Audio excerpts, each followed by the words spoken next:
Together, we thought it was important not only to put a managed care network together, but to also do something around quality.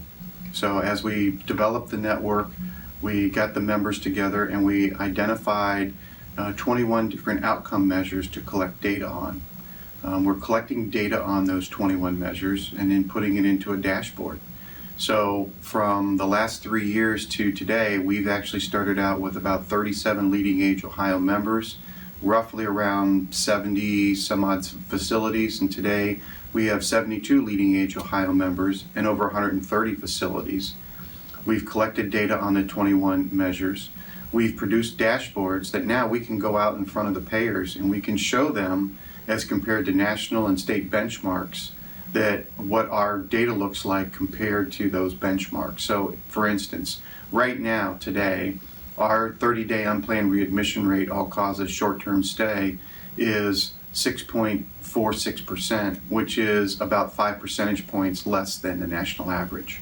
Of our 21 measures, we kind of broke it down into what we call utilization, patient safety, and the utilization is we're looking at 30-day unplanned readmission, all causes.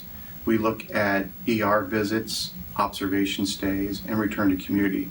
So those 4 measures are real important as far as making sure that we are keeping people out of the hospital that don't need to be in the hospital, and more importantly, kind of meeting that goal of right care, right place, right time.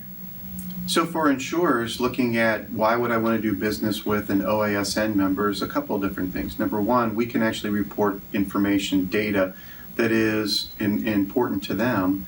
Number two is all of our OASN members are multiple providers of long-term care services and support. So somebody comes into one of our facilities in skilled nursing, they might move over to long-term care, they might move to independent living or assisted living or home and community-based services. We would like to add more leading age Ohio members that give us greater geographic coverage throughout Ohio.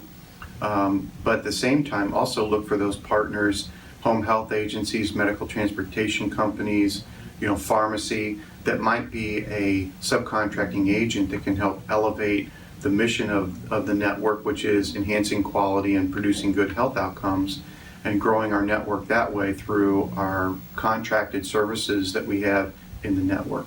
Some of the smaller nursing homes or CCRCs in Ohio have benefited because, once again, as a standalone CCRC in Hardin County or someplace that's outside of one of our 7 metropolitan areas, has had a hard time even getting noticed by the payers.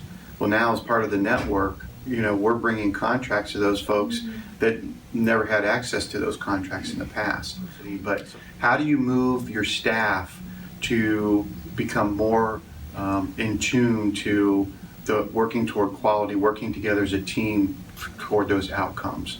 So, and because in some cases, your lowest paid wage employee will have the biggest impact on your quality, because what we see right now is more services are being done by nurse aides, LPNs, those types of things, and those types of service or those types of disciplines. And so what happens is that paying attention to the work that they're doing helps it increase your quality and then therefore your reimbursement. Hospitals and long-term care facilities will have to start working together to make sure that when people are being discharged from the hospital, that transition from acute to post-acute care goes a lot more smooth. There's better communication.